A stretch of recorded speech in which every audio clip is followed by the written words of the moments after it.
Senhoras e senhores, boa noite.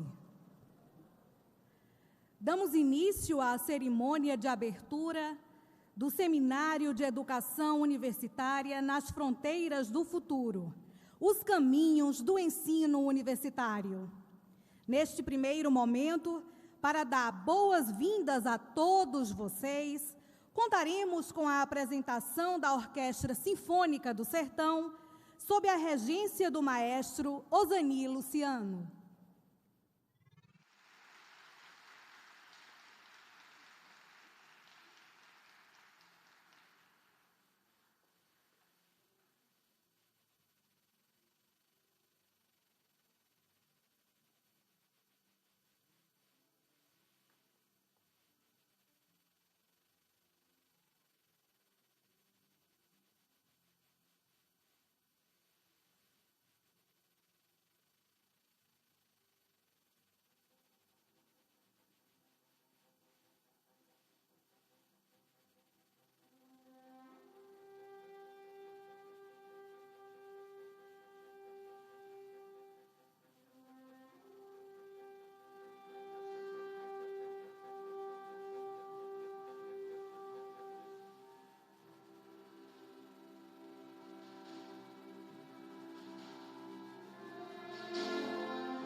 Boa noite a todos, sejam bem-vindos a esse evento que vai discutir o nosso futuro, que são eles, esses jovens todos. Aqui eu já tenho alguns com um futuro encaminhado na engenharia, no piano, na música, no violoncelo, na matemática, no violoncelo, na medicina, no violino. Então, esses já estão encaminhados. E eu posso dizer com toda segurança que a música tende a encaminhar mais deles.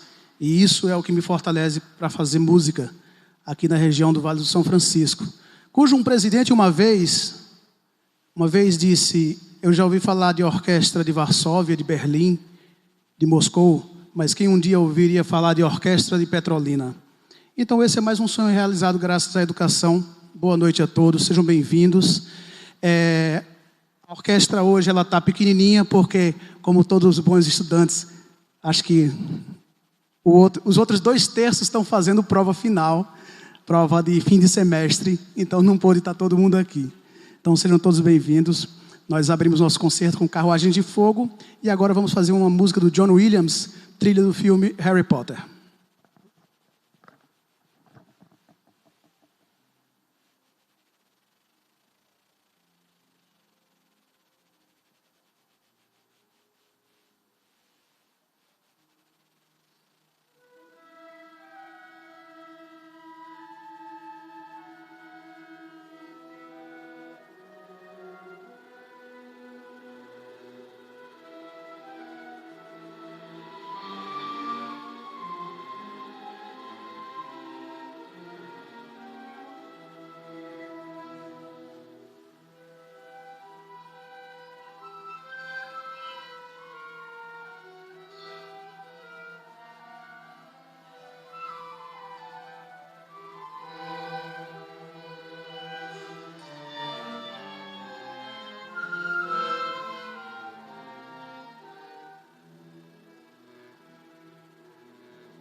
Nosso concerto hoje vai ser um concerto muito curto para a gente poder aproveitar o máximo possível da nossa abertura, nossos ilustres convidados. E eu estava discutindo com os meninos aqui, com meus alunos, que hoje seria um concerto fofo. Concerto fofo. O que é um concerto fofo? É um concerto que vai ter um repertório muito leve. Então nós abrimos com trilhas de filme. Vamos fazer Beatles agora, que é muito leve para a nossa noite. E vamos encerrar, claro, com Luiz Gonzaga. As nossas próximas 2 músicas são Hey Jude e Yesterday.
A Orquestra do Sertão é uma grata realização em parceria com o Instituto Federal Sertão Pernambucano, com a Univasf e com todas as pessoas que gostam de música, porque há alunos das duas instituições e alunos da comunidade perto do Instituto Federal, onde a gente ensaia, ou alunos de perto ou alunos que vêm de longe, por exemplo, de bicicleta, que é muito comum.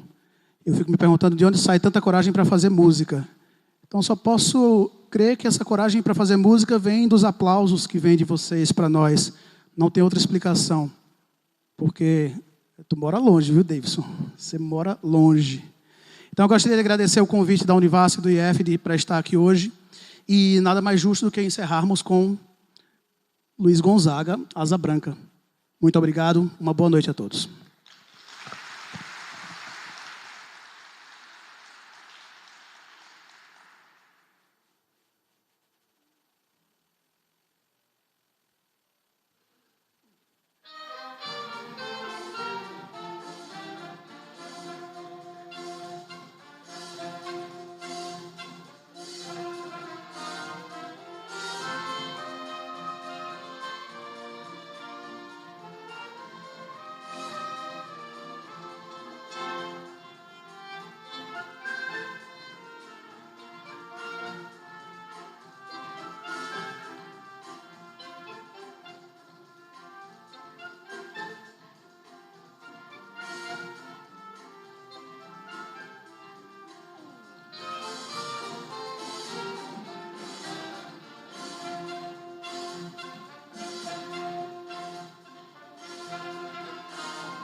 Nós agradecemos ao maestro Osani Luciano e a toda a orquestra pela belíssima apresentação.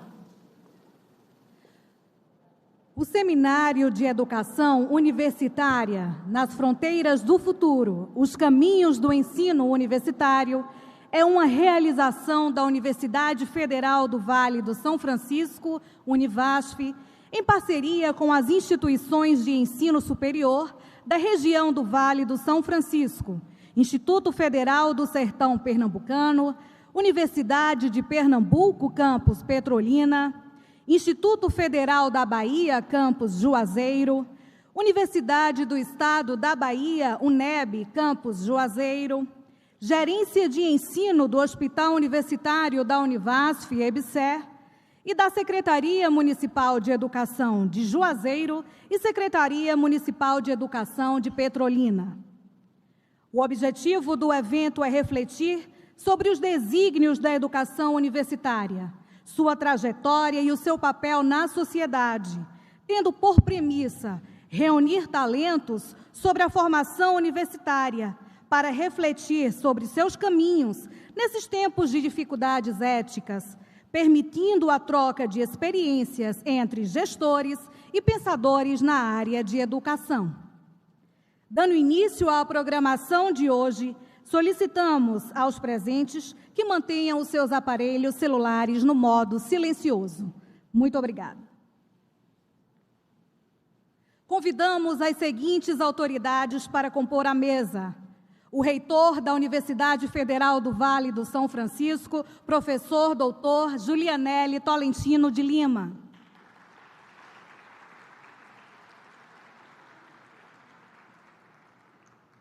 O reitor da Universidade Federal do Sul da Bahia, professor doutor Naumar Monteiro de Almeida Filho.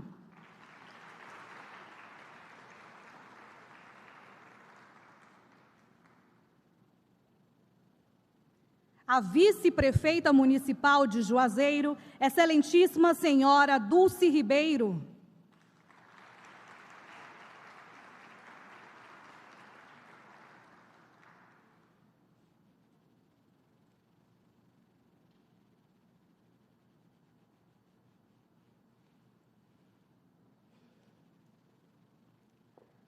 A secretária de Educação de Petrolina, representando o excelentíssimo prefeito Miguel Coelho, senhora Maeve Melo.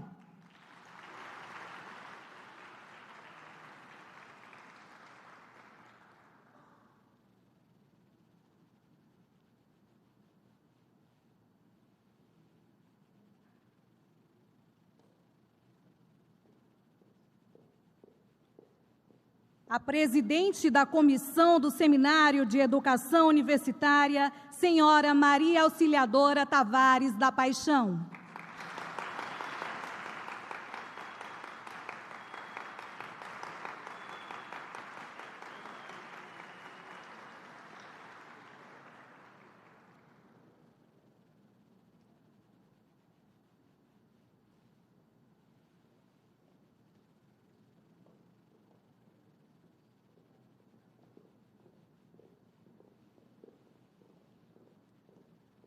O diretor do Instituto Federal da Bahia, campus Juazeiro, professor doutor Emanuel Vitor Hugo Moraes.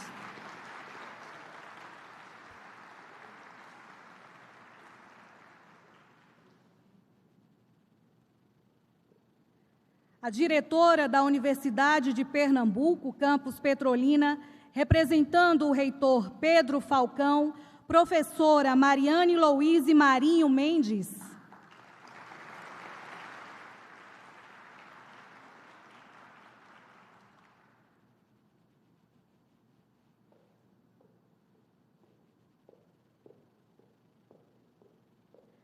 A pró-reitora de ensino do IFE Sertão Pernambucano, representando a magnífica reitora Leopoldina Veras, professora Marli Melo.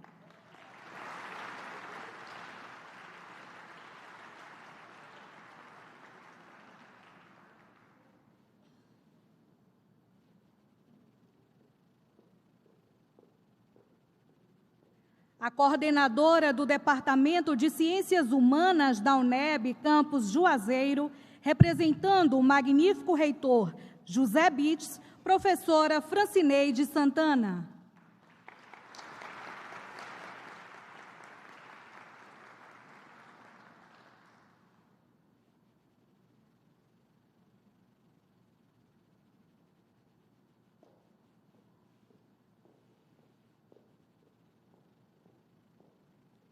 O diretor de ensino do Hospital Universitário da Univasf, professor Ricardo Santana.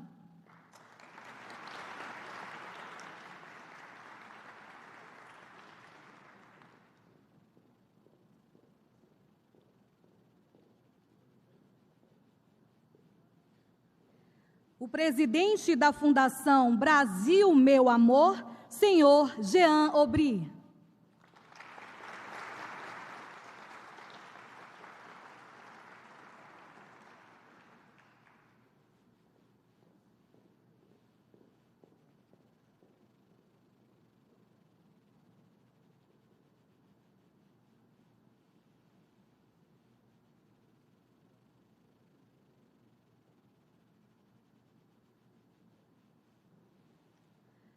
Anunciamos a abertura desta cerimônia pelo reitor da Univasf, o professor doutor Julianelli Tolentino de Lima.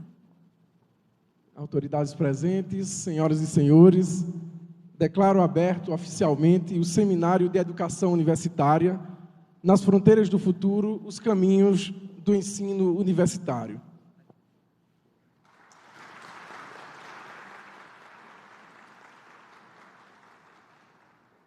Neste momento, convido a todos os presentes para acompanharmos a execução do hino nacional.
Registramos e agradecemos a presença das seguintes autoridades que se apresentaram ao protocolo: Jackson Roberto Guedes, pró-reitor de Pesquisa, Pós-Graduação e Inovação da Univasf. Bruno César, pró-reitor de Planejamento e Desenvolvimento Institucional da Univasf. Edilene Coelho, chefe de gabinete da Univasf. Convidamos agora para fazer o uso da palavra a presidente da Comissão do Seminário de Educação Universitária, senhora Maria Auxiliadora Tavares da Paixão. Boa noite. Eu cumprimento o magnífico reitor, professor Julianelli Tolentino de Lima, na pessoa de quem cumprimento as demais autoridades presentes nesta mesa.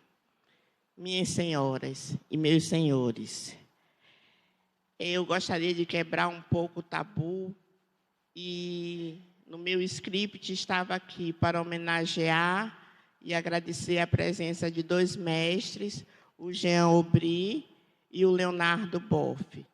O doutor Leonardo Boff já chegou, está um pouco resfriado, está descansando no hotel, amanhã estará presente conosco.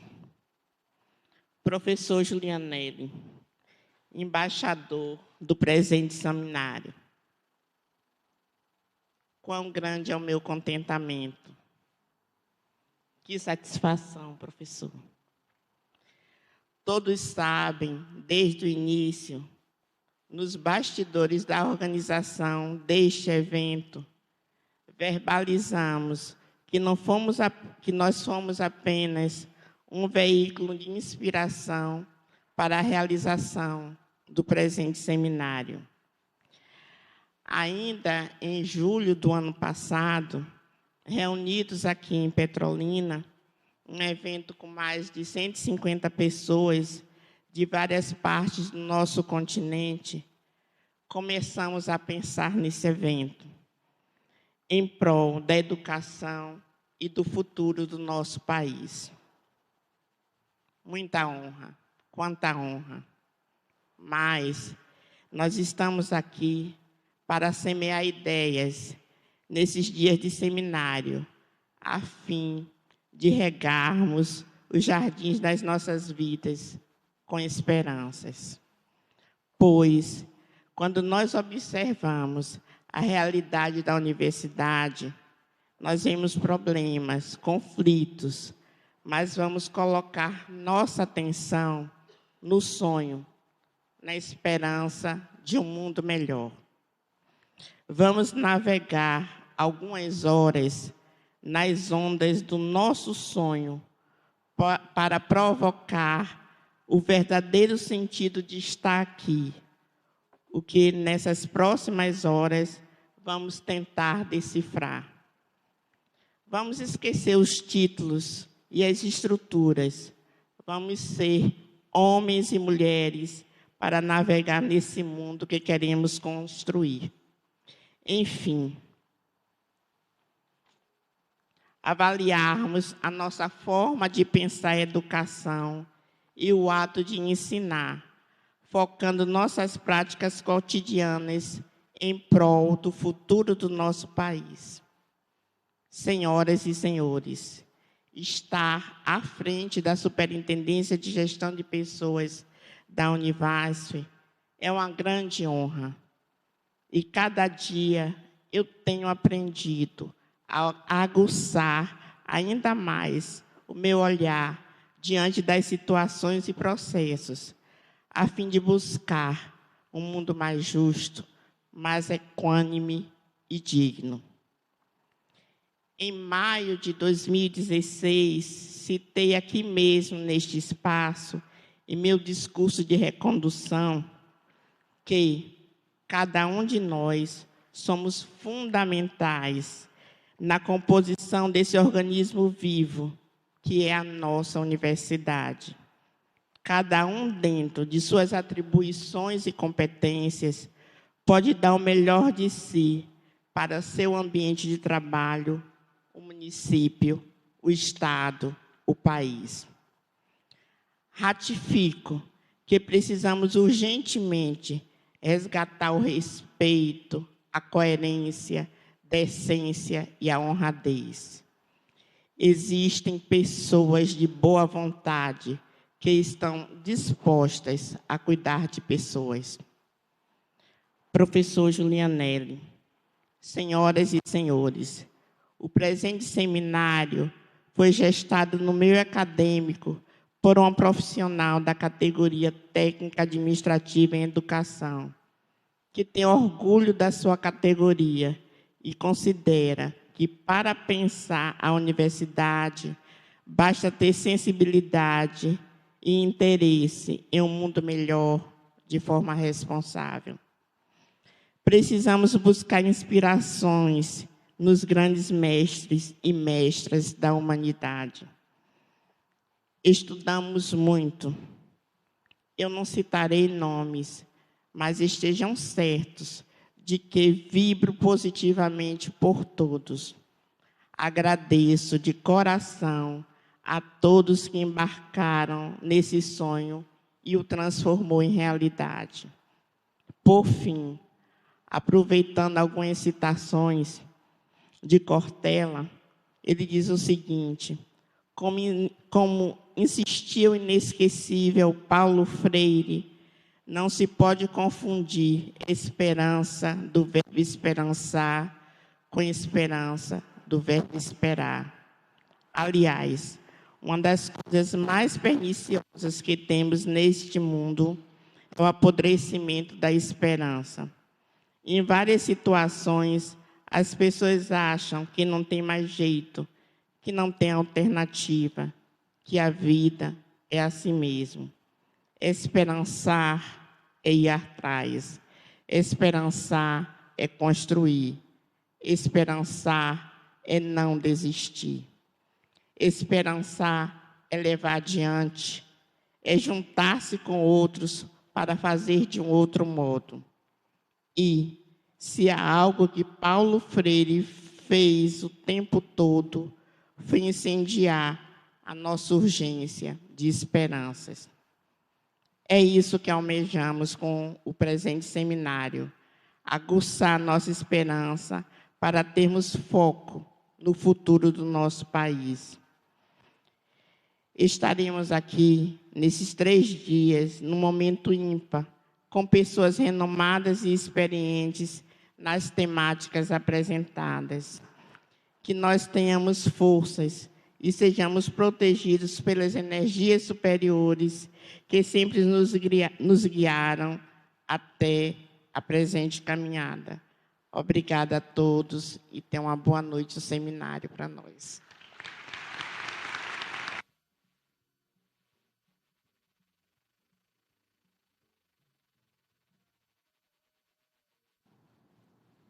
Convidamos agora a vice-prefeita de Juazeiro, excelentíssima senhora Dulce Ribeiro.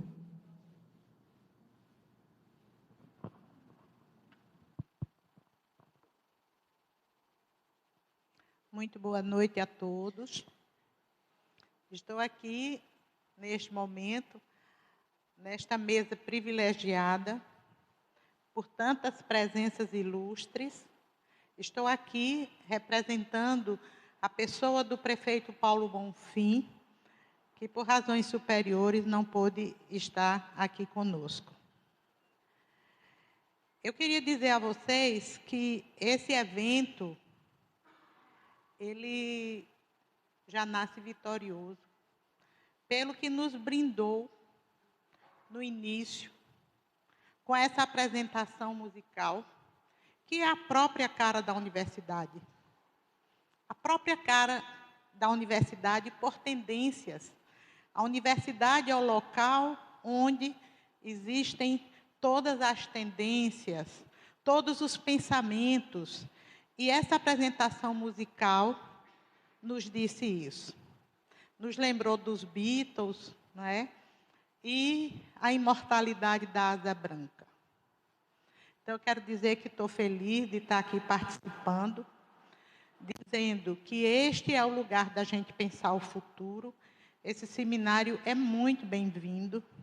Nós estamos vivendo crises, em cima de crises, não só a nível nacional, como internacional. E aqui é o momento para a gente pensar realmente esse futuro.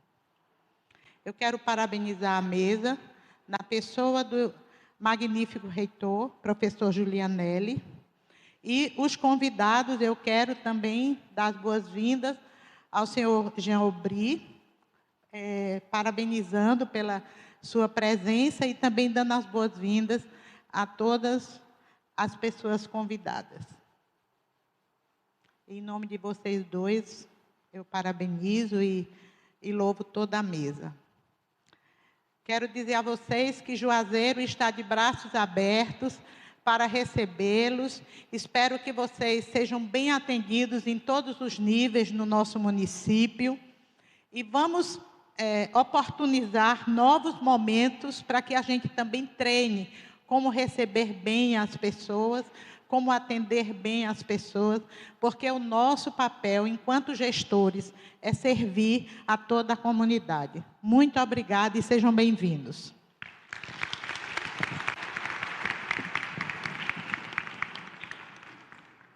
Com a palavra, o diretor do Instituto Federal da Bahia, campus de Juazeiro, professor doutor Emanuel Vitor Hugo Moraes. Boa noite. Professor Julianelli, magnífico reitor, em seu nome cumprimento a todos.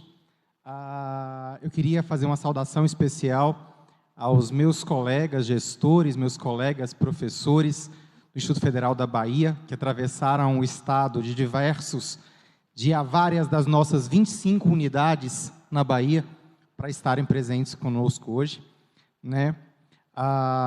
Queria só fazer uma correção, tá? Eu sou um doutorando ainda, não sou um doutor. Como disse Dora, a gente precisa esquecer os títulos, né? Mais do que esquecer os títulos, é reconhecer qual é o nosso lugar. O nosso lugar de aprendiz, né? Reconhecer que a gente está aqui para aprender. Independente de sermos professores, de sermos gestores, de ocuparmos espaços de poder, o que nós precisamos fazer é redescobrir a nossa potência de aprender. Nós nos escondemos por detrás dos nossos títulos, nos orgulhamos tantos deles e esquecemos que do outro lado tem gente, tem aluno, tem sonho. E aí eu fiquei pensando o que eu ia falar hoje. Eu falei, eu vou deixar para o improviso mesmo. Eu queria só reportar a felicidade, por exemplo, nessa última semana, eu estive com 12 alunos adolescentes de 15 anos de idade em Recife. E aí vários desses alunos sequer saíram de Juazeiro, ou do Salitre, ou da região. E a alegria daqueles alunos, e uma delas chorando, professor, é a primeira vez que eu durmo fora de casa, né? E um mundo novo se abrindo, uma série de descobertas. E a gente pensava, gente, eles estão fotografando árvore, eles estão fotografando tudo, eles estão se admirando com tudo, é tudo novo para esses meninos, né? E aí, que mundo é esse de cultura a que vários deles foram privados, porque sequer souberam que o mundo existe lá fora. Quando a Dora, muito obrigado pelo convite, Dora, convidou o IFBA Juazeiro para fazer parte desse evento, eu fiquei me perguntando, mas o IFBA, apesar de ofertar cursos superiores, de ser também uma universidade, em Juazeiro ainda é apenas uma escola de educação básica.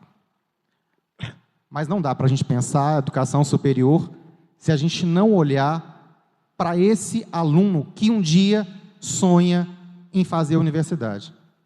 Ou melhor, em pensar que nós temos um monte de jovens e adolescentes que sequer sabem que a universidade existe. A gente está tão ocupado com os nossos títulos, com as nossas defesas, com os nossos artigos, com o nosso ego acadêmico, que a gente esquece que tem gente que sequer sabe que esse sonho é possível.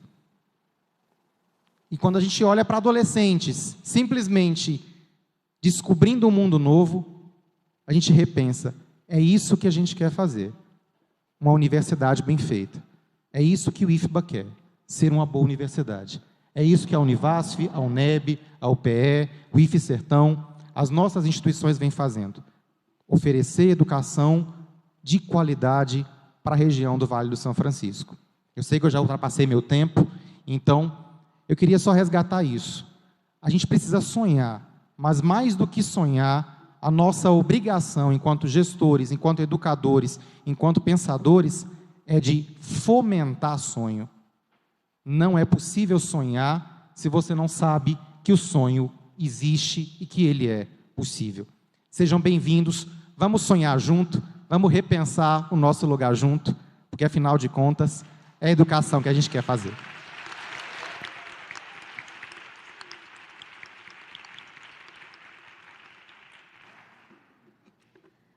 Convidamos agora para as considerações finais o reitor da Universidade Federal do Vale do São Francisco, o professor Julianelli Tolentino de Lima.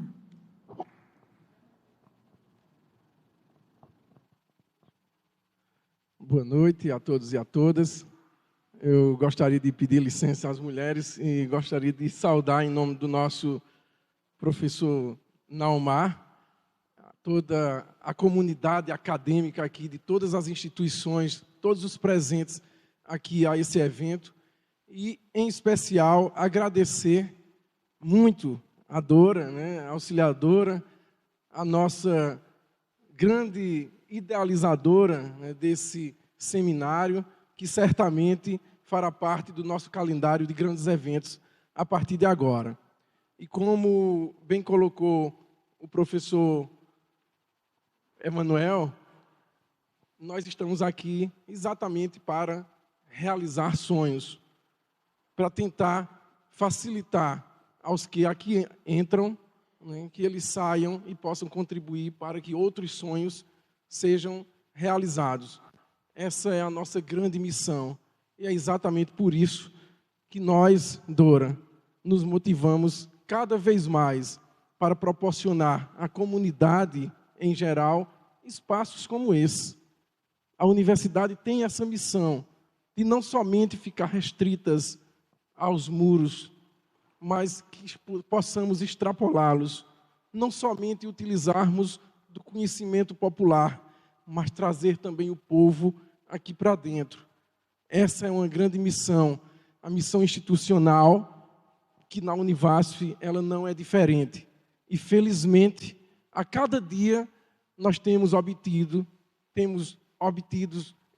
e observado resultados muito importantes e que nos dignificam bastante, em ver jovens sendo formados e muitos aqui voltando para dar a sua retribuição à população que aqui os manteve, através do pagamento de impostos, através do seu trabalho digno.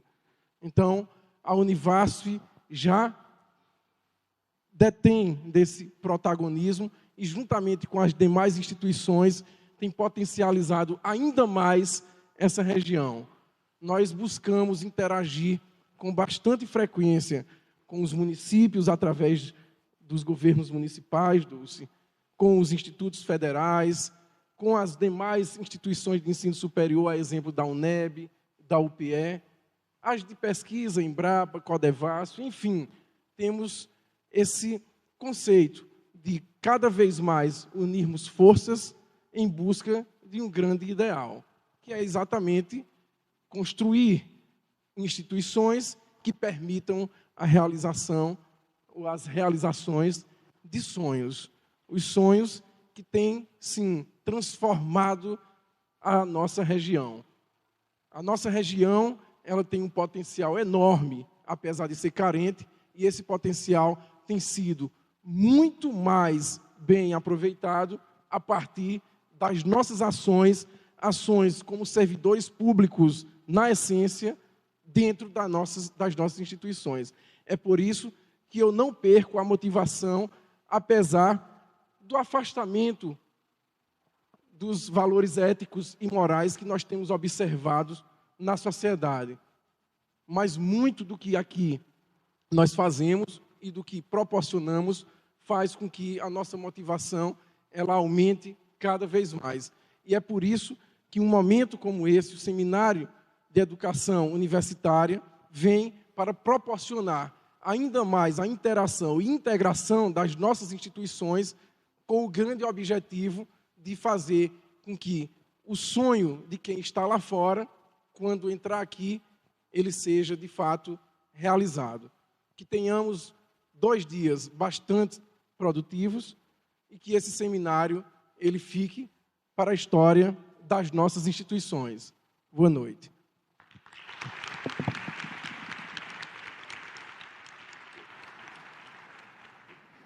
Nós gostaríamos de registrar e agradecer a presença do pró-reitor de Extensão e Cultura do IFE Sertão Pernambucano, o professor Ricardo Barbosa Bittencourt. Agradecemos a presença de todos os componentes da mesa e os convidamos a tomarem assento na plateia para assistirem à continuidade da programação.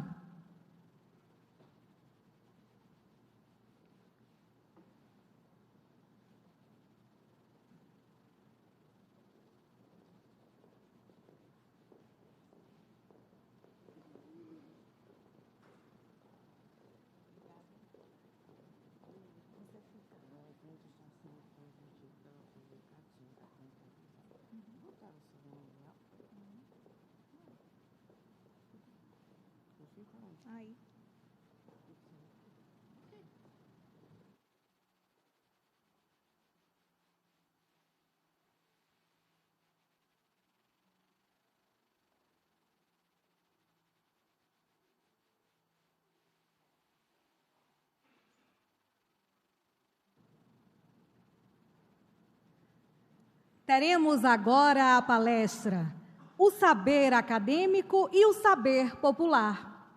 Para convidar a palestrante e apresentar o mini currículo da mesma, passamos a palavra para a senhora Maria Auxiliadora Tavares da Paixão.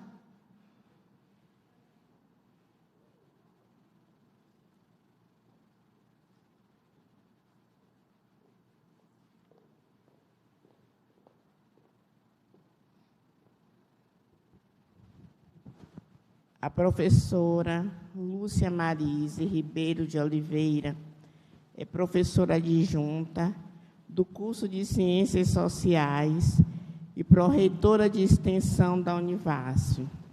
Possui doutorado em Desenvolvimento Social Ambiental pela Universidade Federal do Pará e possui uma vasta experiência na área de educação, com ênfase em educação de jovens e adultos, atuando principalmente nos seguintes temas: educação rural, pedagogia, desenvolvimento sustentável, sociologia e sociologia rural. Com a palavra, a professora Lúcia Marise.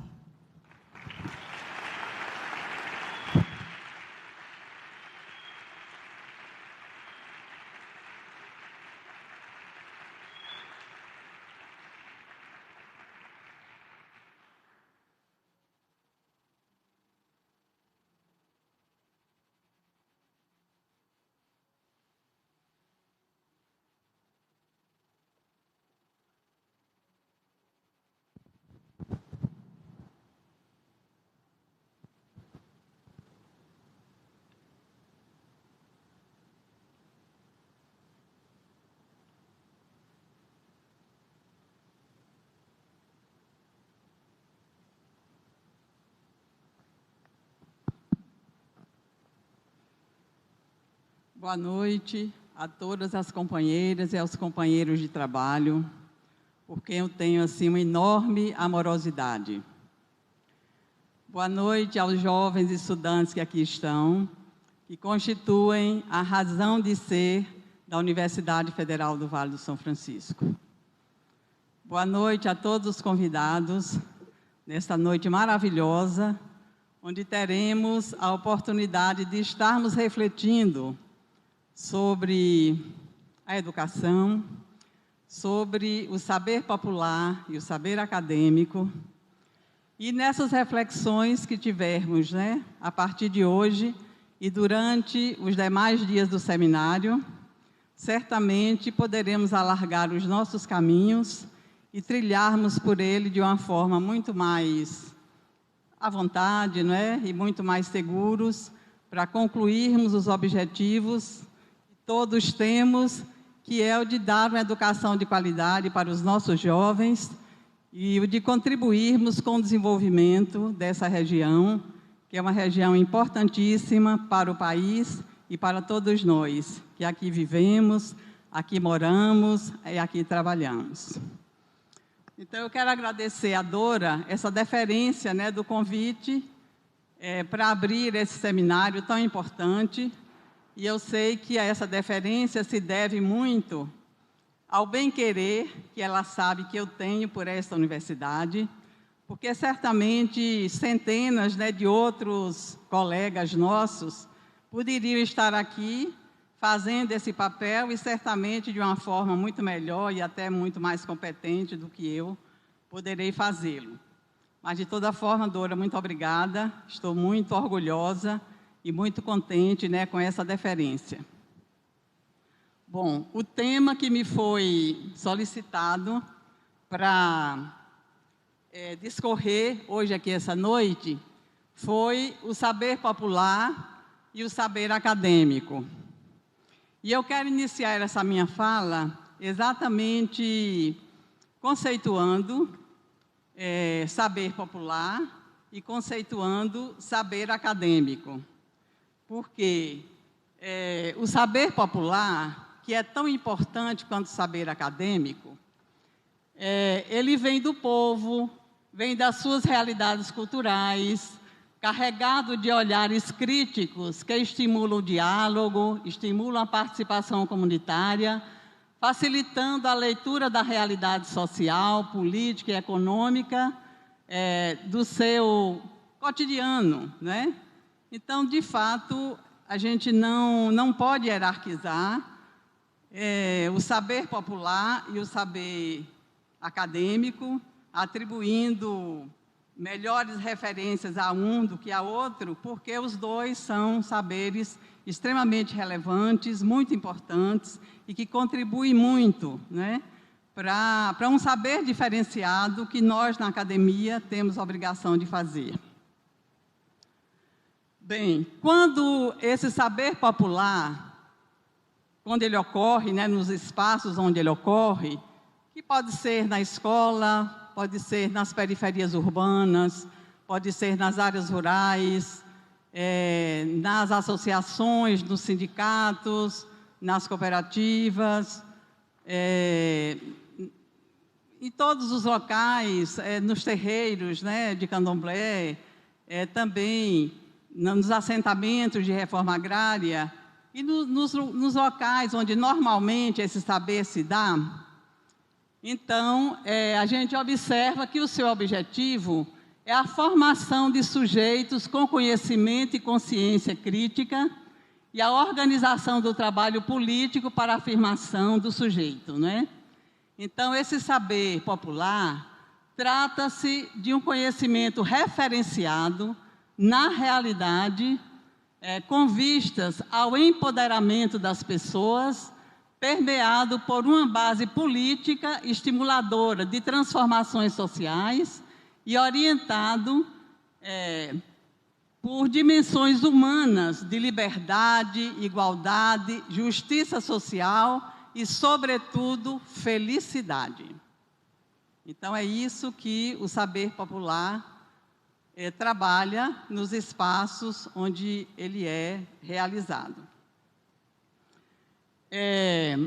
O horizonte do saber popular ou da educação popular é que, na verdade, o sujeito não se veja apenas como um anônimo sujeito da cultura brasileira, mas como um sujeito coletivo da transformação da história e da cultura do país. Bom, numa sociedade tão diversa e tão conturbada, né, como a nossa, desafiada pela globalização da economia, pela fome, pela pobreza, pelo tradicionalismo, pela modernidade e até pela pós-modernidade, pelo autoritarismo, pela democracia, pela violência, pela impunidade, pelo cinismo de muitos, pela apatia, pela desesperança, mas também pela esperança. É na educação popular que nós vemos a possibilidade de construir uma outra sociedade, um outro mundo, bem melhor, bem mais humano e bem mais justo. Obrigada.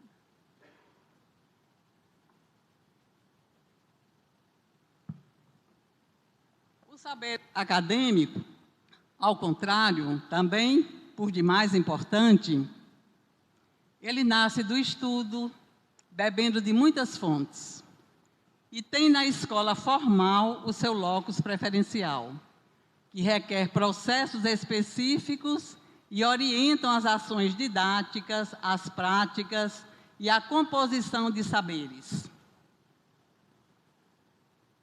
O seu objetivo é exatamente garantir o lugar para o conhecimento científico produzido nos centros de pesquisa e enfatizar a importância do conhecimento acadêmico na seleção e organização dos conteúdos para a transformação do ensino.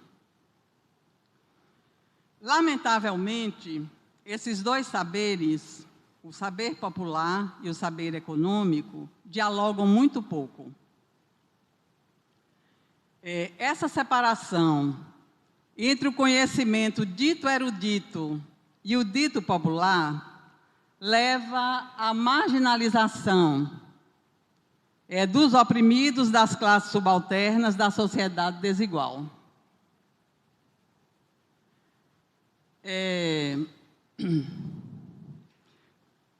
Quando esse casamento, que é tão desejado por todos nós, entre o saber popular e o saber acadêmico acontecer, então a gente vai ter, com certeza, uma sociedade muito melhor e vamos ter uma universidade também muito mais produtiva e com consequências, assim, extremamente favoráveis para toda a população. Por exemplo, no momento em que as classes populares precisam se profissionalizar, é um momento importantíssimo de a universidade chegar muito próximo, chegar junto, exatamente para socializar o seu saber e fazer com que essas classes populares, que normalmente lutam sozinhas para sobreviver, possam, de fato, beber desse conhecimento socializado pela universidade para encontrar soluções bem mais rápidas e soluções bem mais adequadas para os seus problemas. Porque, de fato, é uma obrigação que temos enquanto servidores públicos, é uma obrigação que temos enquanto educadores, e é esta a finalidade e é esta a função da universidade. Certamente, desse ir e vir entre a universidade e as populações, entre o saber acadêmico e o saber popular, então a gente vai encontrar trocas assim fabulosas, trocas maravilhosas, de saberes que são distintos, que são diferenciados, mas que são importantíssimos. Contudo, esse processo dinâmico e contraditório só prosperará se estivermos imbuídos de um grande sonho, que é um sonho que vai trazer essa consequência de resgatar da parte da universidade pública o caráter público que ela tem, de tornar-se realmente importante para a sua população, de tornar-se republicana e de se transformar em servidora da sociedade. Então, essa é a consequência dessa troca de experiências que poderemos, sem dúvida nenhuma, observarmos desse casamento que ainda não aconteceu, mas que é importantíssimo que aconteça, entre o saber popular e o saber econômico. Também, desse ir e vir e dessa troca de experiências, a gente vai ter uma consequência muito importante para a própria sociedade, que é exatamente formar um povo novo, autônomo, livre e orgulhoso de sua terra e de sua gente. Quer dizer, então, desse casamento do popular com o acadêmico, poderíamos aperfeiçoar a capacidade de sintetizar, de se relacionar, de se reconciliar, criando com isso zonas e valores que são muito importantes para a gente resgatar a alegria no futuro e na esperança. né? Esperança é um termo que já ouvimos aqui hoje de várias pessoas, né? E exatamente é algo que a gente vai ter que lutar para poder conseguir. E talvez dessa nossa alegria e dessa nossa esperança seja exatamente esse legado que poderemos oferecer para o restante do mundo emergente, das sociedades emergentes. Quer dizer, de um povo que não é tão sensível à alegria, ao humor, e também não é tão sensível à convivência com os diversos, né? Com os contraditórios. Então, o que nós observamos de importante, né, nesse casamento do popular com o acadêmico é construirmos uma educação contextualizada, não importa em que local ela aconteça, se ela aconteça na área urbana, se ela vai acontecer na área rural, se ela é voltada para o povo da cidade, se ela é voltada para o povo do campo. O importante é que, de fato, ela seja bastante contextualizada, e, para isso, a gente precisa estabelecer qual é o perfil e quais são os desafios e atribuições do educador nesse processo pedagógico, né? Quais são as características que esse educador contextualizado ele precisa apresentar para que, de fato, essa educação ela possa se sistematizar como uma educação de qualidade, como uma educação que vai atender às reivindicações da população e, sobretudo, da juventude. Certamente, para responder a essas indagações, nós vamos ter que partir de alguns pressupostos. E um desses primeiros pressupostos é que nós vamos ter que considerar esse educador não como a gente o considerava há alguns anos atrás, há uns 10 anos atrás, ou até um pouco mais. Quer dizer, quando o educador ele era detentor absoluto do conhecimento e da informação. Então, hoje, o nosso papel enquanto educador não é esse, absolutamente. Então, o nosso papel é um papel de ponte. O que nós temos é exatamente que fazer o papel de ponte entre o conhecimento e o nosso aluno.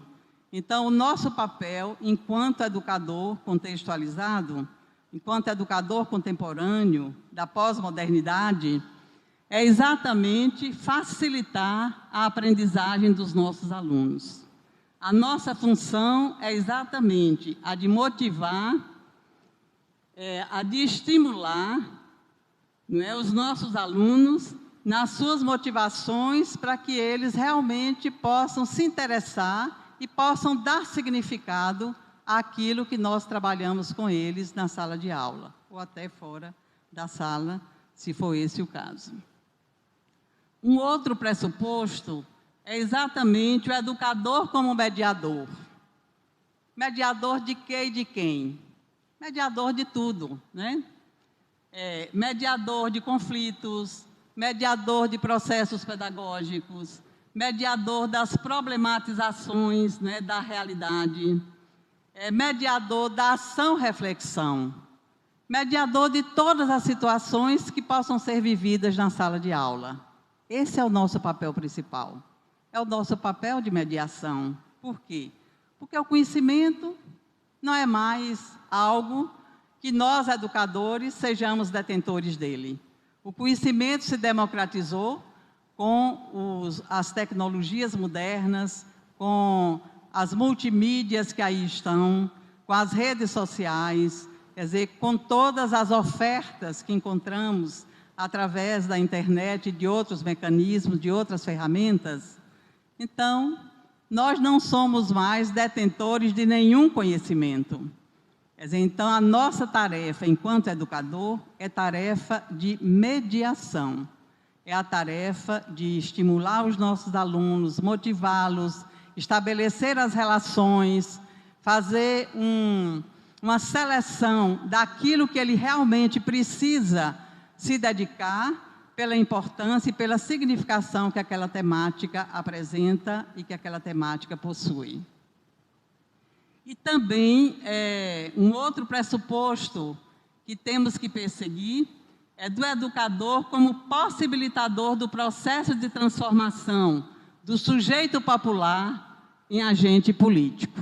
Isso é importantíssimo. É disso que temos que tratar. É disso que temos que nos focar. É de transformar os jovens em agentes políticos. Transformar aquele sujeito que pertence à classe popular num agente intelectual, num agente político, capaz de compreender o mundo e o seu papel nele. Exatamente, compreendendo isso, ele poderá transformá-lo.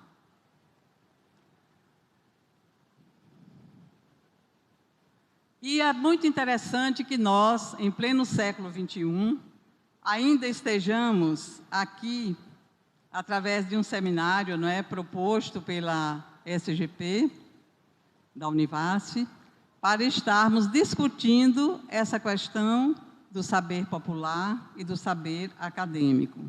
Por quê? Porque se nós formos resgatar a trajetória da educação popular no Brasil, nós vamos constatar que ela não é recente, né?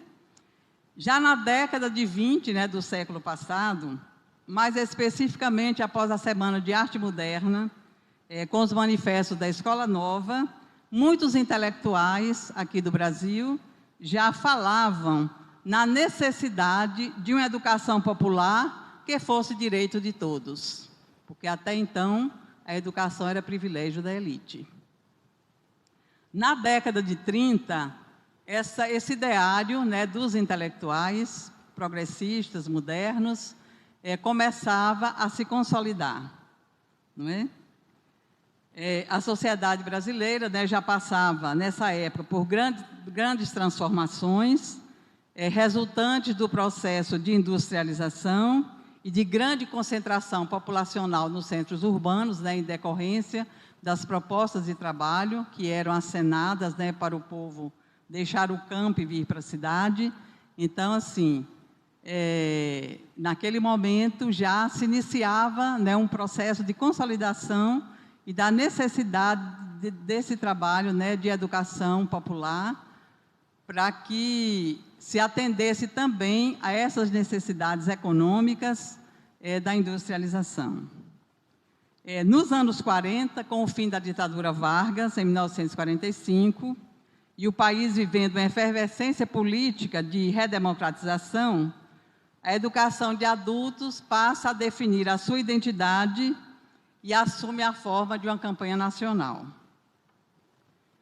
Mais tarde, com o governo Juscelino Kubitschek, entre 56 e 61, e depois no governo João Goulart, de 61 a 64, com um processo de industrialização já muito mais acirrado no Brasil, não é? Com a chegada do capital estrangeiro. Então, a limitação da educação tornou-se um problema imenso, não é? Porque era necessário que o povo soubesse ler e escrever para poder manusear as máquinas e os equipamentos que, naquele momento, né, eram importados de outros países, mas especialmente dos Estados Unidos, que também fazia grande pressão para que o Brasil democratizasse o processo para atender à necessidade de manusear adequadamente as máquinas que ali eram compradas, né, para as plataformas das fábricas que aqui se instalavam. Então, foi exatamente nessa época que o educador Paulo Freire modificou, né, com o seu método criado, o caráter de apenas alfabetizar a população, mas também passando a trabalhar com essa população a conscientização crítica e libertadora desse mesmo povo. Então, não bastava para Paulo Freire apenas ensinar o indivíduo a ler e escrever. Ele precisava também adquirir uma conscientização política para saber o seu papel no mundo e para exatamente poder se libertar das amarras da submissão e exatamente conseguir a sua autonomia e a sua liberdade. Com o golpe de 64, os programas de alfabetização e de educação popular, que se multiplicava até então, foi considerado assim uma coisa muito perigosa, né, para os militares. E todas as pessoas que insistiam em continuar nesse processo de alfabetização, mas com conscientização política e libertadora, foram extremamente perseguidos, massacrados, e a grande maioria teve que sair do Brasil para se exilar fora daqui. Em 1967, o próprio governo militar, por incrível que pareça, assumiu o programa de alfabetização e educação popular com a criação do Mobral, que foi o Movimento Brasileiro de Alfabetização. Quer dizer, eles assumiram como uma resposta, né, do golpe a uma situação de analfabetismo no país, que era reclamada pelo povo, né, pelos estrangeiros que vendiam as suas máquinas, né, e precisavam de ter gente que soubesse ler e escrever para poder manuseá-las. Então, foi uma resposta do golpe, né, a esse processo de analfabetismo. Em 1980, após permanecer no exílio por 16 anos, Paulo Freire volta ao Brasil e intensifica o programa e os programas da educação popular. Então, é de Paulo Freire, né, que vem a inspiração para centenas de outros países europeus e até norte-americanos para vencer e para lidar com as suas exclusões. Então, atualmente, mais de 100 países possuem núcleos de estudos ou cátedras que trabalham sob a égide da pedagogia libertadora que foi desenvolvida pelo educador Paulo Freire. E aí é o caso de a gente perguntar, né, qual a contribuição da educação para a formação da cidadania democrática?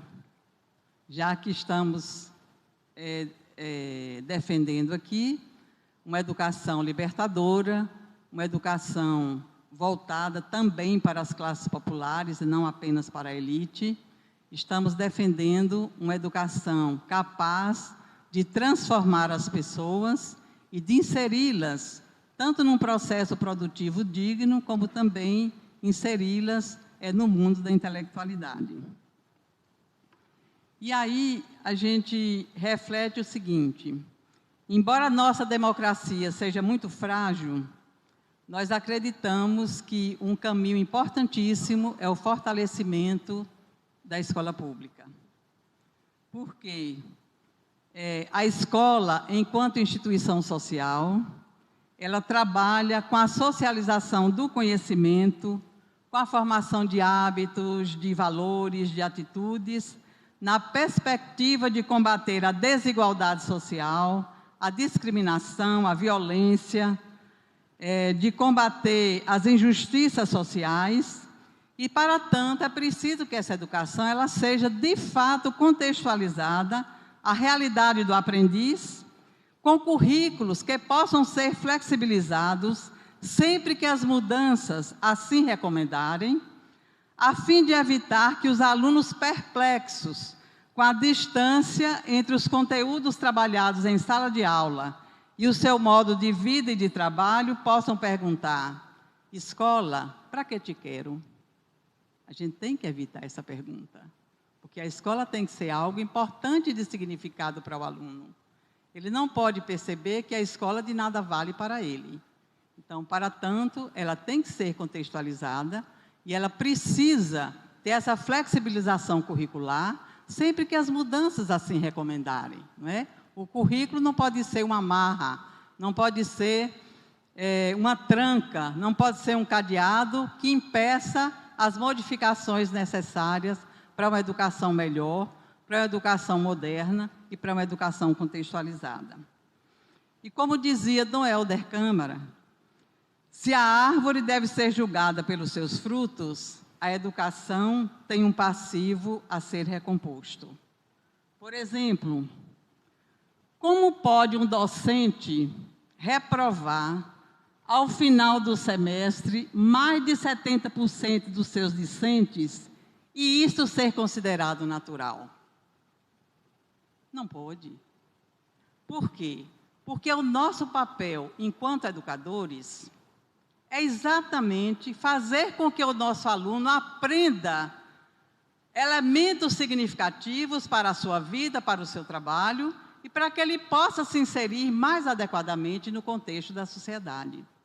Além do mais, é o nosso dever de ofício enquanto educadores, trabalhar com metodologias adequadas a cada situação e a cada contexto, de forma que os nossos alunos possam, de fato, aprender aquilo que desejamos ensinar. Então, se nós não relacionamos o ato de ensinar com o ato de aprender, é algo que precisa urgentemente ser repensado. Por quê? Só existe ensino se houver aprendizagem. Se a aprendizagem não acontecer, significa que nós, enquanto educadores, falhamos na nossa missão de educar, porque essa é a nossa tarefa, é fazer com que o nosso aluno aprenda. Então, a gente não pode achar natural que um aluno fique retido nas nossas salas de aula por 2 anos, 3 anos, como se isso fosse algo natural. Não é. A nossa tarefa, enquanto docente, é trabalhar de forma que os nossos alunos aprendam. E, para isso, a pedagogia está aí para orientar. Então, a gente tem que aprender a trabalhar a redação dos objetivos, a trabalhar estratégias que sejam realmente facilitadoras do processo de ensino e de aprendizagem, a trabalhar com o processo de avaliação e vinculá-lo aos objetivos que nós traçamos como os objetivos das nossas disciplinas. Quer dizer, então, isso não pode ser considerado natural, absolutamente. Também, como pode nós acharmos normal e acharmos natural, não é, que a maioria da população pobre viva sem a mínima condição de sobrevivência digna, quer dizer, enquanto a minoria detém um percentual da riqueza, sem que isso possa, de alguma forma, contribuir para o desenvolvimento da sociedade.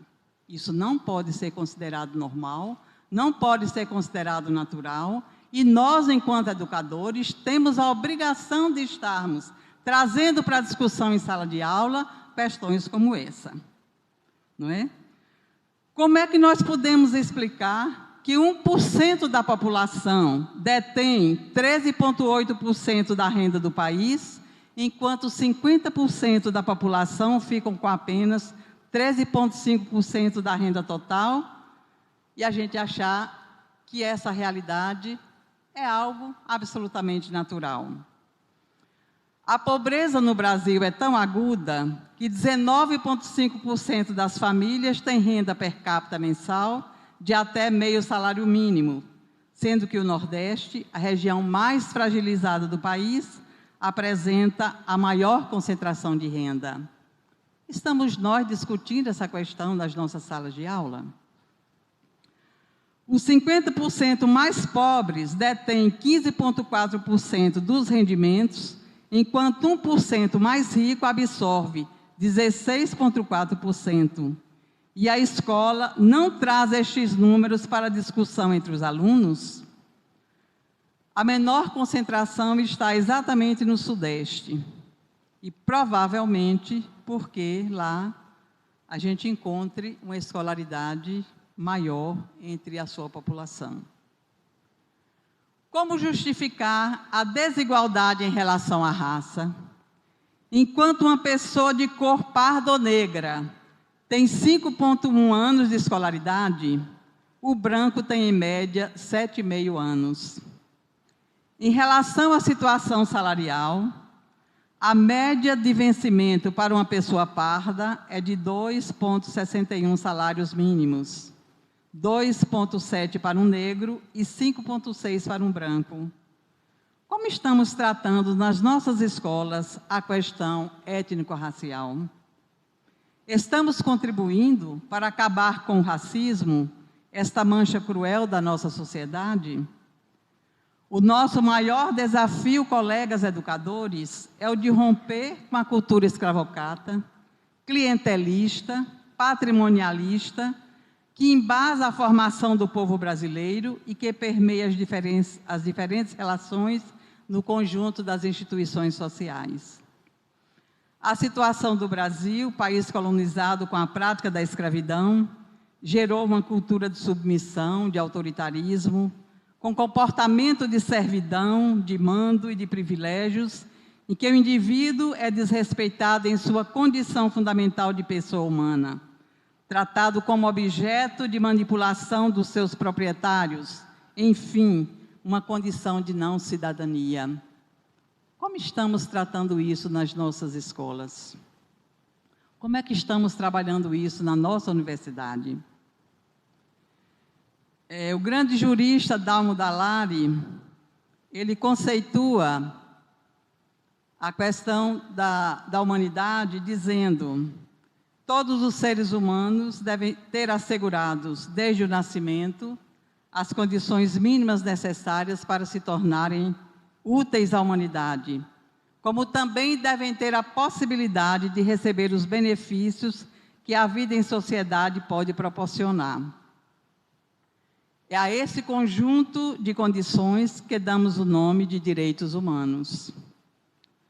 A situação de marginalidade dos direitos, Milton Santos, grande geógrafo negro da Bahia, denominou de cidadania mutilada, ou seja, aquela manifestada pela negação das oportunidades de ingresso no trabalho, nas diferenças de remuneração entre homens e mulheres e nas oportunidades de promoção, na inexistência de educação, do não atendimento à saúde, à habitação e ao lazer. Cidadão é aquele que tem a capacidade de entender o mundo e a sua situação nele, e de compreender os seus direitos para poder reivindicá-los. Mas, certamente, para a aquisição dessas competências, é importante que a escola seja um espaço onde se formam as crianças e os jovens para serem construtores ativos da sociedade na qual vivem e exercem sua cidadania, tendo como eixo central a vida cotidiana. Para tanto, é preciso que a gente vivencie nas nossas salas de aula, através das nossas disciplinas, a pedagogia da indignação e não a pedagogia da resignação, que é o que nós, talvez, tenhamos feito durante todo esse tempo, não é? Diante da violência e da humilhação que tantos de nós sofrem. Então, essas atitudes, elas precisam ser aprendidas pelos nossos educadores na sua formação continuada. A gente não pode entender que, porque ingressou na universidade, não precisa mais de passar por nenhuma capacitação continuada, por acharmos que todos nós já detemos todos os conhecimentos técnicos relacionados à nossa área de atuação. A gente sabe que isso não corresponde à realidade.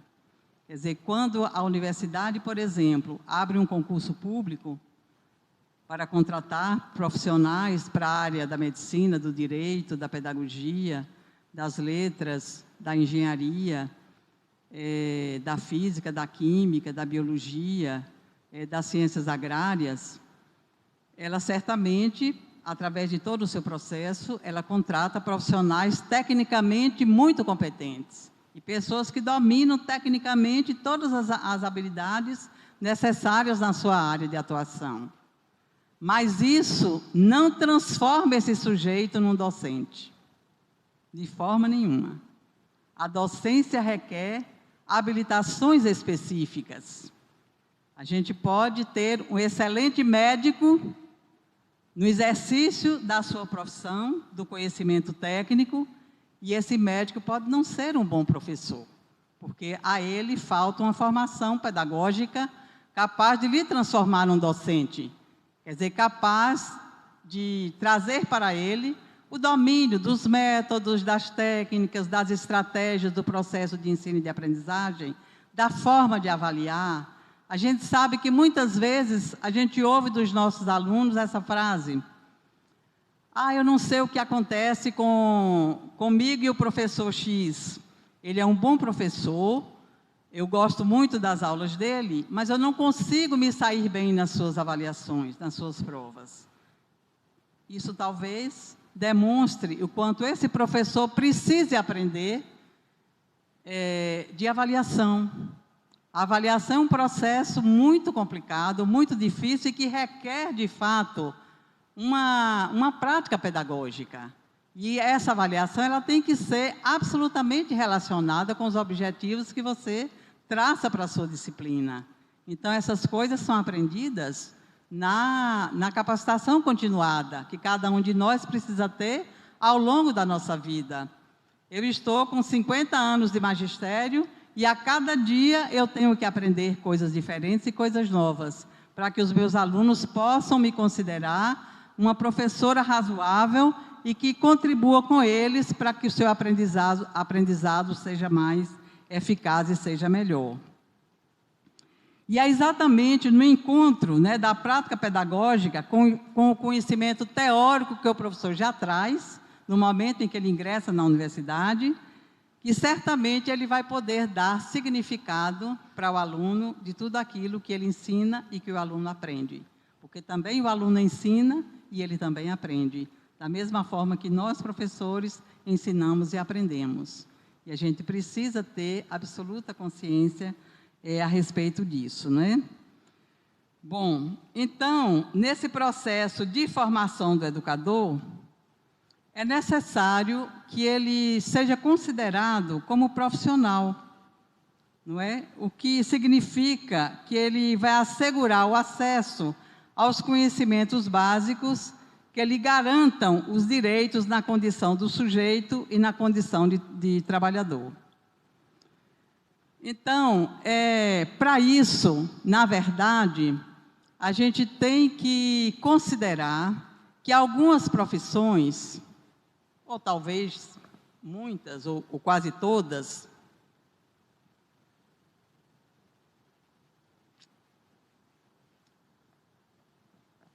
carecem de dons que não podem ser dons apenas relacionados com a competência. Algumas profissões, como, por exemplo, a docência, a medicina, por exemplo, são profissões que, nos seus exercícios, não basta ao profissional ser apenas competente. Ele precisa ser extraordinário. Ele precisa ter habilidades muito específicas e muito especiais, porque se ele apenas for competente, se ele fizer apenas o que é possível, ele pode trazer sequelas muito terríveis, né, para a vida das pessoas com as quais esses profissionais conviveram. Então,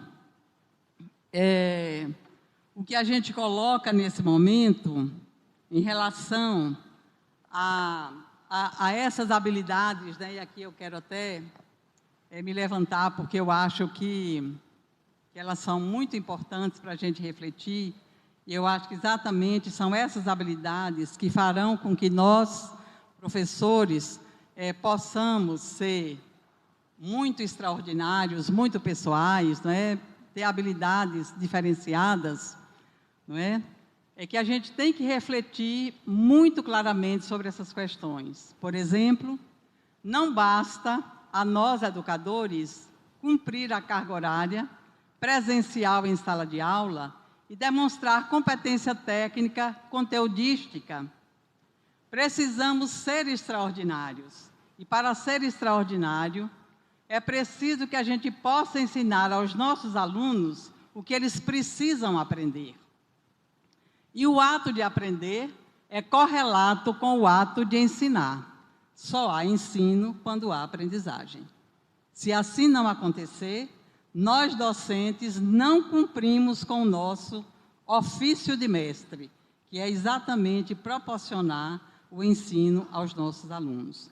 Não importa aonde esse ensino ocorra, se na área urbana, se na área rural, se na educação urbana, se na educação do campo, não importa o tipo de educação que façamos, mas é preciso que essa educação seja absolutamente contextualizada e é importante que nós, docentes, sejamos não apenas competentes, mas extraordinários. Não basta interpretar a realidade. Ser extraordinário é formular métodos para transformá-la. Não basta ter consciência social. Ser extraordinário é desenvolver a consciência política. Não basta cooperar em todos os sentidos. Ser extraordinário é forjar e desenvolver novos seres humanos. Não basta fazer pressão. Ser extraordinário é criar referências permanentes no tempo e no espaço. Não basta a convivência social. Ser extraordinário é desenvolver valores. Não basta alfabetizar.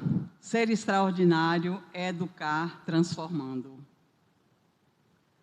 Não basta tomar decisões. Ser extraordinário é implementar princípios que dão sustentação às decisões. Não basta criar instâncias e fazer parte delas. Ser extraordinário é exercer direção coletiva. Não basta formular normas para manter a ordem. Ser extraordinário é a disciplina consciente. Não basta apegar-se a ídolos. Ser extraordinário é constituir símbolos e desenvolver a mística. E eu quero terminar essa minha reflexão com uma reflexão de Fernando Pessoa, que diz: eu tenho uma espécie de dever de sonhar sempre, pois sendo mais do que espectadora de mim mesma, eu tenho que ter o melhor espetáculo que posso. Muito obrigada.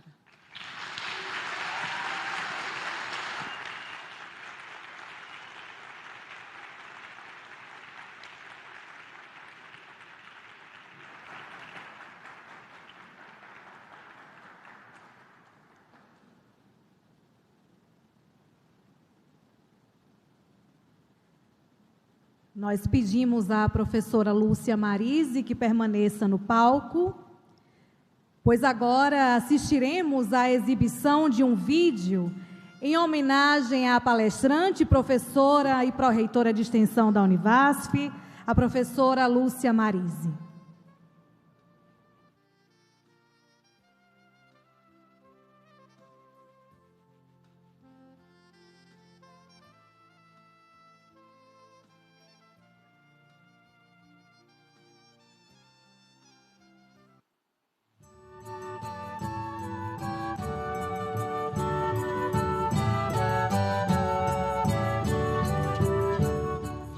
Lúcia Marise Souza Ribeiro de Oliveira. Lúcia parecia estar predestinada às contribuições que viria a fazer pelas instituições por onde passasse. Lúcia significa iluminada e Marise, mulher guerreira. Palavras descrevem com exatidão o importante papel que essa professora, pró-reitora, coordenadora, conselheira e tantas outras ocupações e denominações que ela vem ocupando durante sua atuação profissional. Nascida em 11 de abril de 1947, no interior da Bahia, no coração do semiárido, é uma apaixonada por essa região e em seu trabalho tem se dedicado a melhor conhecê-la para investir em seu potencial, minimizando o sofrimento da população sertaneja. Conhecimento e ação, essas são as palavras que podem melhor definir sua trajetória. Após uma admirável carreira na Universidade do Estado da Bahia, aposentou-se. Porém, sua aposentadoria não a fez querer ficar parada. Com o início das atividades da Universidade Federal do Vale do São Francisco em 2004, ingressou como docente no curso de Psicologia, no qual ocupou o cargo de vice-coordenadora. Com a expansão da Univasf, propôs a criação de um curso de Ciências Sociais, do qual foi a primeira coordenadora e incentivou a criação do curso de Artes Visuais, ambos com atividades iniciadas em 2009. Participou ativamente da implantação do curso de licenciatura em Ciências Sociais e História e de especialização em Educação do Campo pelo Programa Nacional de Educação da Reforma Agrária, PRONERA. Curso de especialização nas áreas de Educação do Campo, Extensão Rural e Metodologias Participativas e de mestrado em Extensão Rural e Ciências Sociais. Mais que professora, foi mestra e mentora de alunos e professores que participaram desses cursos. Descrita como docente exemplar e sempre preocupada que o ensino em sala não fique restrito às paredes da universidade, encontrou vazão à sua força produtiva na área de extensão.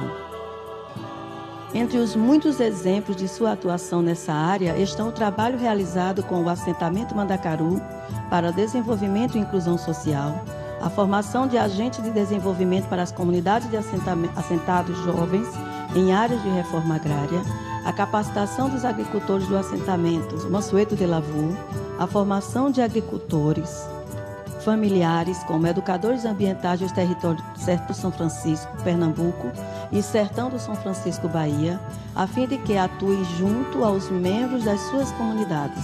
A organização de catadores de lixo como categoria profissional para a geração de trabalho digno e de renda.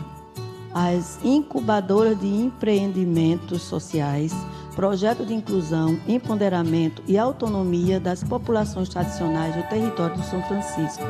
A implantação do núcleo de extensão em desenvolvimento territorial na Univasf e a implantação de núcleo de recondicionamento de computadores para a inclusão digital, o que só reforça o seu comprometimento com as questões de convivência com o semiárido e a melhoria da qualidade de vida, trabalho e educação do povo dessa região. Mulher guerreira e iluminada, também é esposa, mãe, avó e amiga. Em tudo o que faz e por onde passa, deixa marcas positivas e um caminho de alegria. Seu amor, conhecimento e senso de justiça tem proporcionado a todos que com ela convivem um imenso orgulho e admiração. Se todo sertanejo é, antes de tudo, um forte, como escreveu Euclides da Cunha, Lúcia é a melhor personificação das palavras do autor. E sua fortaleza reside tanto em sua capacidade de agir, quanto na de inspirar aqueles que a cercam. Professora Lúcia Marise, com muito orgulho e com muito carinho que a gente manda essa mensagem de agradecimento daqui do Colegiado de Medicina de Paulo Afonso, né? Um campus à distância que a gente, como bem a senhora sabe, encara diversos desafios e se não fosse a mão e a ajuda e a compreensão da senhora, jamais a gente teria, né, junto, lógico, com todos que ajudam o nosso colegiado, chegar ao ponto que nós estamos chegando. Agradecer pelo seu pioneirismo e pela sua dedicação e pelo seu empenho em ter colocado, né, de ter ajudado a formatar nessa turma nucleada no mestrado de extensão rural, né, que 9 estudantes, né, 9 discentes, né, dentre eles 6 de médicos e 3 técnicos, estão aprendendo diversas temáticas que não fazem parte do nosso dia a dia. Então a gente agradece, né, e dizer que o futuro do caminho da educação, muito dele já está sendo feito aqui em Paulo Afonso, né, com as metodologias ativas, com a forma diferente, né, de se ensinar, e a senhora sabe muito bem do nosso desafio, que é exatamente mudar um pouquinho essa conotação do ensino, né, do dia a dia, né, da forma tradicional para uma forma mais ativa. Então é com muito carinho, com muito abraço, não só eu, né, enquanto coordenador do curso, mas também participante, né, da turma nucleada do mestrado de extensão rural, agradece e pede, pelo amor de Deus, que a senhora jamais se aposente, né, porque só o brilho que a senhora tem inspira a todos nós. Muito obrigado. Em nome do PRONERA, queremos agradecer à querida professora Lúcia Marise pela parceria e oportunidade de hoje estar fazendo parte da Universidade Federal. Ela é uma das poucas pessoas que abraça as causas sociais e faz com que elas aconteçam. Professora, muito obrigada por essa oportunidade, que você faz parte dela. Trabalhar com a professora Lúcia Marise é aprender todos os dias a ser servidor público. é aprender diariamente a fazer muito mais do que a nossa função exige. Acho que a Pró-Reitoria de Extensão da Univasf tem o perfil da sua pró-reitora, que é ir muito além do básico e do mínimo. Por isso que a gente trabalha não só com extensão, mas também com pós-graduação, com ensino, com pesquisa, com gestão e orçamento. Essa força que a professora Lúcia tem é uma referência para todos nós e é por isso que somos apaixonados pela nossa pró-reitora de extensão. A professora Lúcia Marise merece todas as homenagens, porque ela é uma pró-reitora de extensão que não está apenas assumindo um cargo, mas ela é uma líder, ela é uma referência e é por isso que toda a equipe dela trabalha com muito amor e paixão. Trabalho aqui no Espaço Rural com a Horta, que foi um projeto da professora Lúcia Marise. Ela trouxe esse benefício aqui para nós. Ela visou aqui a nossa população aqui, do pessoal do Residencial São Francisco, para priorizou a gente aqui. E nós estamos há 4 anos trabalhando aqui. Ela tem dado todo o suporte, ela tem sido uma pessoa bem presente. Ela tem ajudado como pode e tem sempre beneficiado a gente. Sempre que ela consegue fazer mais alguma coisa, ela traz para a gente. Qualquer outro projeto, ela traz para a gente. Então, todas as reuniões com a gente, ela sempre diz que vai priorizar o pessoal que já está aqui. Então, há 4 anos nós estamos aqui trabalhando, estamos junto a ela. Ela tem sido assim uma mãezona para a gente. Tudo a gente corre em cima da professora Lúcia e ela está ali para ajudar a gente. Então, eu tenho muito a agradecer. Acredito que todas as pessoas que estão aqui com a Horta também têm a agradecer a ela, porque ela tem feito muito para a gente. Falar sobre Lúcia é falar sobre o prazer de se trabalhar, né? É o que eu mais tenho aprendido ao longo desses quase 8 anos que estamos trabalhando juntos. E quero dizer que, para mim, tem sido um grande aprendizado, não só sob o ponto de vista profissional, mas também sob o ponto de vista humano. Então, muito obrigado, professora, por tudo que a senhora tem feito por mim, por nós e por toda a nossa universidade. Parabéns. Eu acho muito justa essa homenagem que vocês estão prestando à Lúcia, pelo seu empenho, sua dedicação, pelo seu nível cultural, sua própria inteligência. Ela tem se dedicado muito ao Univasf. Eu chego até a dizer a ela que ela se empenha tanto fazendo trabalho em casa, dia domingo, sábado. E falar sobre minha mulher é meio complicado, né? Por mais que a gente seja sincero, sempre causa espécie. Mas, em síntese, é isso. É uma homenagem justa. Eu acho que todas as pessoas que prestam isso devem ser homenageadas para que sirva de exemplo para as demais pessoas. Só isso que eu tinha a dizer. Bom, o que eu posso falar de minha mãe? Como profissional, ela é a pessoa assim, mais cheia de energia, de vitalidade, de garra que eu conheço.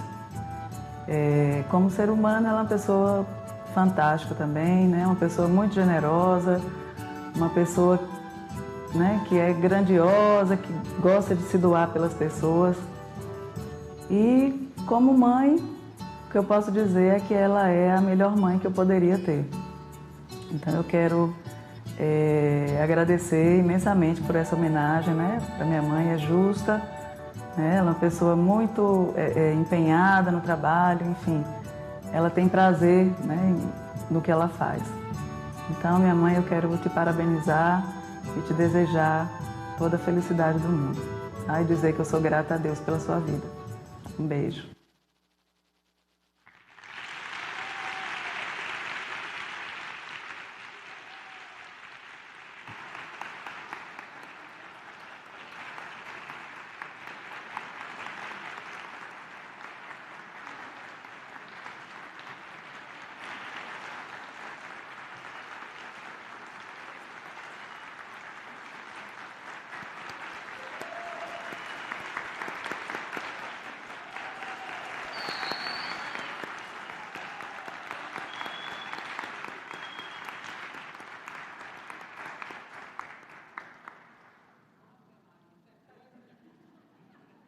Isso é coisa que se faça com a setentona, minha gente. Mas eu quero muito agradecer, né, essa homenagem, né? Imagine,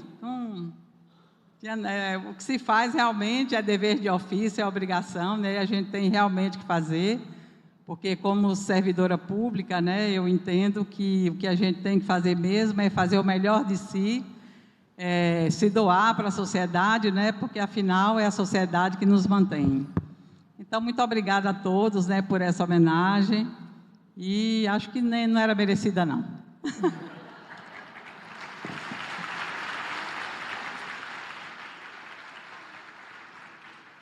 Mas as homenagens ainda não acabaram, professora Lúcia.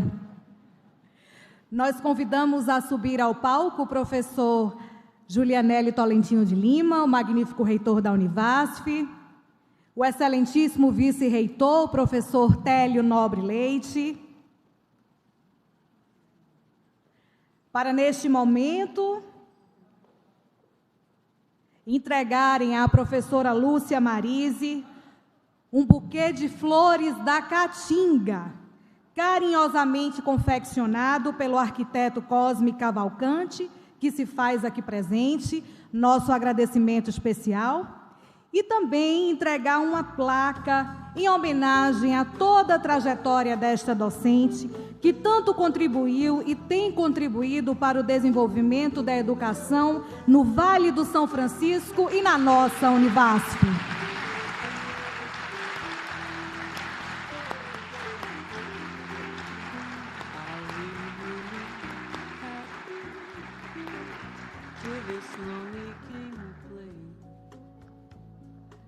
Eu farei questão de ler, né, o que está escrito aqui nessa placa, e certamente ela vai colocar num local bem especial, né, ou lá na casa dela, ou, por enquanto, né, na Pró-Reitoria de Extensão. Professora Lúcia, seu trabalho define o padrão e enaltece o significado do que é ser docente. Você reflete o conhecimento, a vocação e o amor ao que se faz na árdua luta pelas causas justas, pela difusão e pela troca de saberes. É com imensa satisfação que a Universidade Federal do Vale do São Francisco faz essa singela homenagem por sua simplicidade, humildade e dedicação ao semiárido nordestino. A senhora é uma pessoa fora do comum, extraordinária.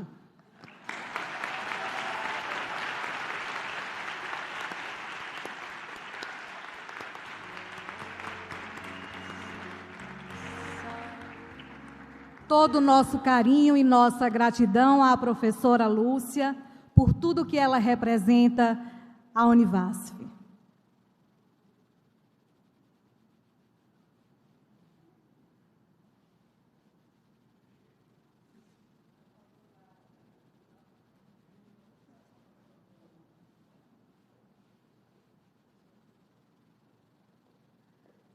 Nós agradecemos a presença e a atenção de todos e convidamos para um coquetel que será servido no foyer deste complexo.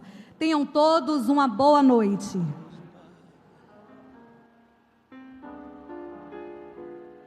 And when two lovers woo, they still say I love you, on that you can rely. No matter what the future brings as time goes by. Moonlight and love songs, never out of date. Hearts full of passion, jealousy and hate. Woman needs man, and man must have his mate, that no one